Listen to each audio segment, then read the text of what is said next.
Good afternoon. I'm really pleased to be here. And um, my name is Wendy Lane. I'm actually standing in for Howard Dubowitz, who is the PI of the SEEK project.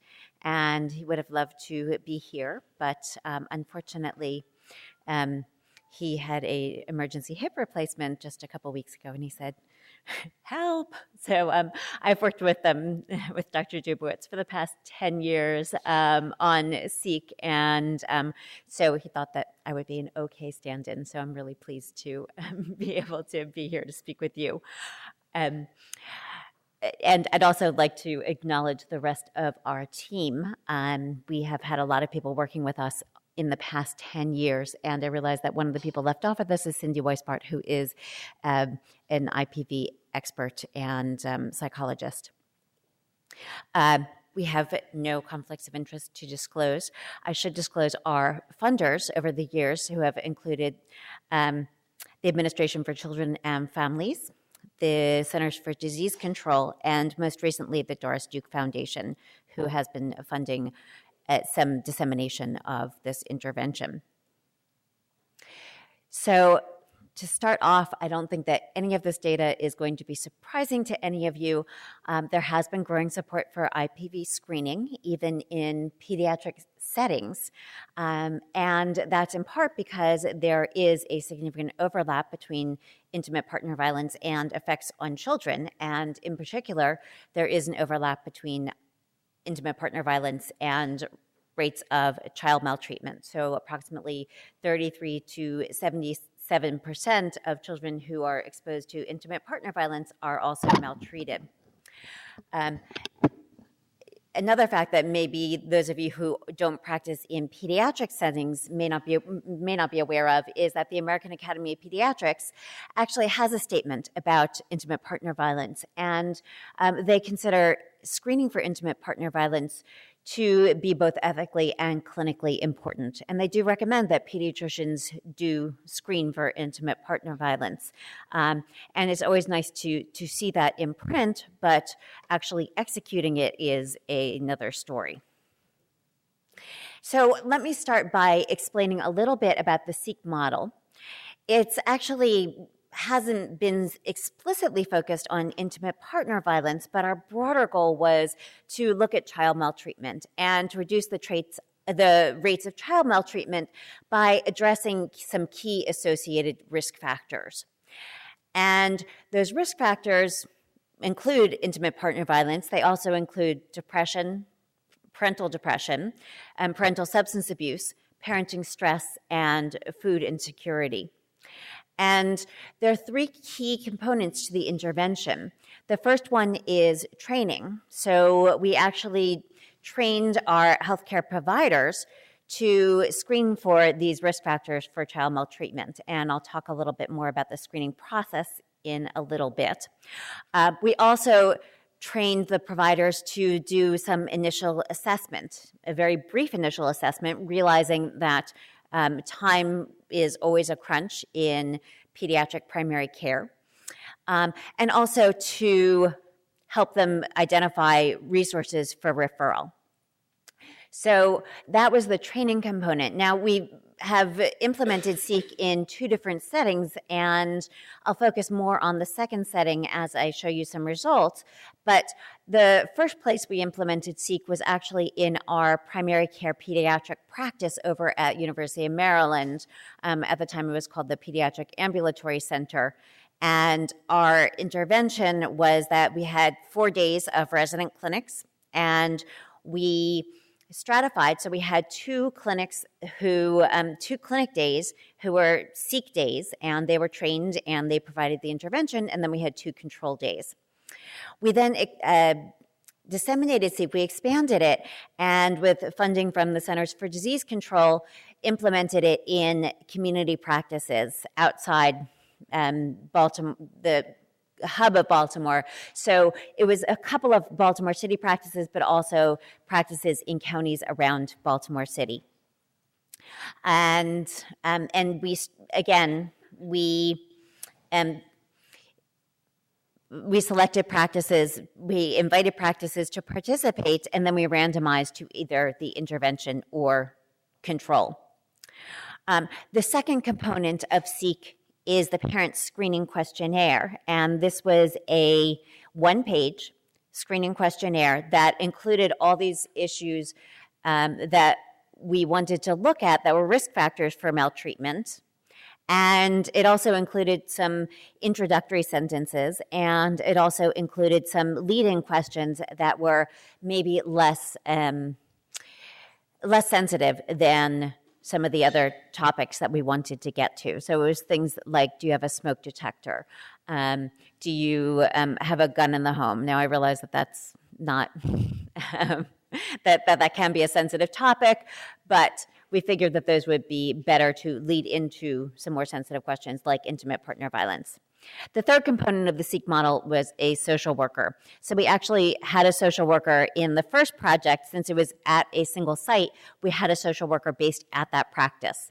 In the expansion of SEEK, we had one social worker working at what ended up being, I think, 8 or 9 practices, and she would spend a half day at each practice and then also be available by phone. So the SEEK questionnaire, as I mentioned, it's a one-page questionnaire. It had yes or no questions, and it had this introduction that emphasized, first of all, empathy. We wanted to make parents realize, we understood parenting is tough. We wanted to make it universal, so we made it very clear that we're asking all parents these screening questions. We wanted to provide some context, so this is in the intent to help make sure that kids have a safe environment and building upon injury prevention. So that's why we were starting with the questions about smoke detectors and some other injury prevention questions. The IPV questions were actually near the end of the single-page questionnaire. And we started out with some questions. In SEEK 1, we had a lifetime question, and we changed the questions in SEEK 2 because we had some low sensitivity to some of the questions, and we also wanted to limit it to the past year so we weren't getting lifetime experiences. So we did limit the questions to in the past year, and we also wanted to include sexual coercion. We evaluated the intervention. As I mentioned, both of these were randomized trials, and we randomly assigned practices or resident clinic days to either intervention or control. Either the resident or the practice got model care, and the control practices got their standard care. Then in order to evaluate, what we did was we asked a subset of mothers, we invited them to participate in the evaluation.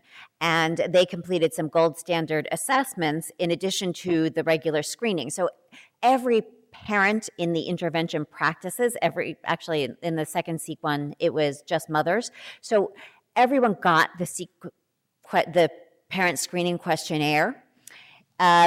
But not everybody participated in the evaluation. So we recruited a subset to do the evaluation.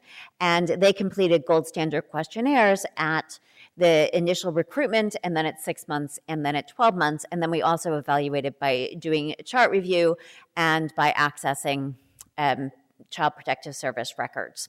And also in SEEK 2, we did some observation by having students sit in on the visits and assess what was being discussed.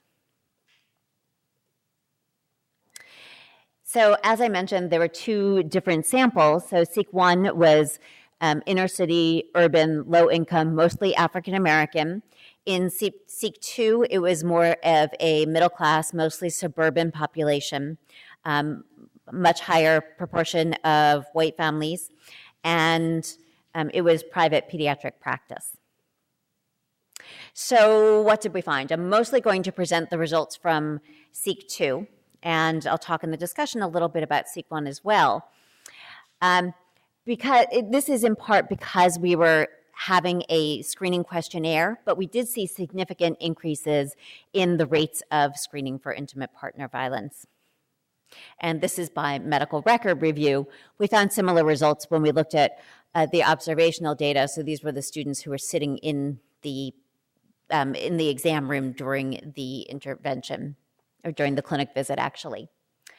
When we look at actual rates of intimate partner violence, we found a couple of things. First of all, when we look at findings at 6 months post-intervention, and these results are based on the Strauss's conflict tactics scale, we found that there were fewer instances of mother-to-partner physical assaults at 6 months, though we actually didn't see any differences in partner-to-mother physical assault at 6 months.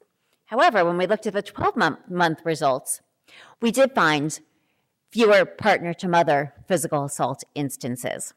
And so at 12 months out from recruitment, we were seeing decreases in partner-to-mother intimate partner violence.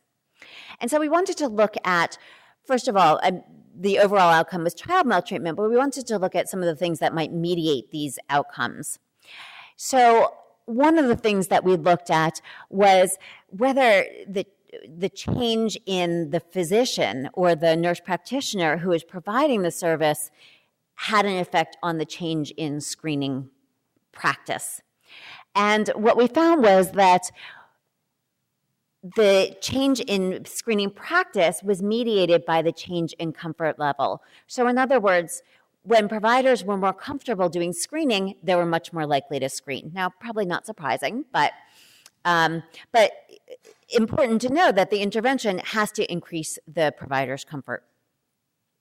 Another interesting thing we found was that IPV screening, and when we looked at the final outcome of child maltreatment, what we found was that decreases in IPV partially explained Seek's impact on child maltreatment. So part of the reason that child maltreatment was going down in the intervention group was because of reduction in intimate partner violence. So what are some of the lessons learned? First of all, I think that we can say, based on our results, that pediatric practice is an important place to be targeting for interventions for intimate partner violence. And that's in part because this is a place where mothers bring their kids all the time. They may forego their own health care, but they're much less likely to forego their child's health care. And so even when they're not getting their own medical care, they're bringing their child in for their shots and their checkups. And so it's a good place to ask parents, to ask mothers about intimate partner violence. Another thing we found was that having a standardized screening process is really important, because even when we had the single clinic and we had the intervention in a single clinic where half the residents on 2 clinic days were using the screening questionnaire, and we tried to keep them separate, but we know that there was some communication back and forth, we still didn't see an increase. So the control residents weren't saying, oh, screening for intimate partner violence is important, I'm going to start doing that. No, they really needed the systematic way of screening in order to do it. Another key message is that the physicians really needed to feel comfortable, and we'd like to think that that a lot of that came from the training that we provided, and we can't say for sure, but really the comfort led in part to the change in behavior. And given that pediatricians are really, as much as we try very hard to make it about the family, not every pediatrician necessarily sees it that way. So making the argument that preventing child maltreatment is important, and it's easier for pediatricians maybe to jump on that bandwagon, maybe we can make the argument that screening for intimate partner violence as a way to help prevent child maltreatment, that may make a better argument for screening for intimate partner violence and intervening. We do have some critical issues as we expand, and as I mentioned, we have funding from the Doris Duke Foundation to expand Seek on a national level in pediatric practices. Some of the critical issues we face are, first of all, you can't put a screening program in place unless you have services and unless you can get access to those services. Some other questions are, is referral to community-based services enough? So we're teaching the providers to do a little bit of initial assessment. We're not expecting them to do any kind of extended intervention. But is it enough to just say, here's the number for the local domestic violence hotline? Is that going to change things? The other thing is that in our expansion, we are hoping to disseminate this intervention without a social worker. We actually found that the social worker wasn't used as much as we had thought, but we don't know whether we're going to have the same effects if we don't have that resource available. Some other issues that we are thinking about were, first of all, I mentioned that the first trial of Seek was done in the inner city. We did show decreases in child abuse, but we didn't show the same reductions in intimate partner violence. So it's not clear whether this intervention may or may not be effective in inner city communities. We know that it can be effective in reducing child maltreatment. We're less clear on the effects on IPV, and it would be helpful to have a better understanding about why it worked in one clinical setting versus another. It's also important to look at what additional efforts and resources are needed. So if it's not working in an inner city setting, are there other things that need to be done in the inner city setting to address intimate partner violence that can work with Seek? Or is it just not going to work at all and it needs to be addressed through adult services or something along those lines? And I will stop there, and I can talk about the screening questionnaire itself and sensitivity and specificity during the discussion if anybody's interested. So thank you.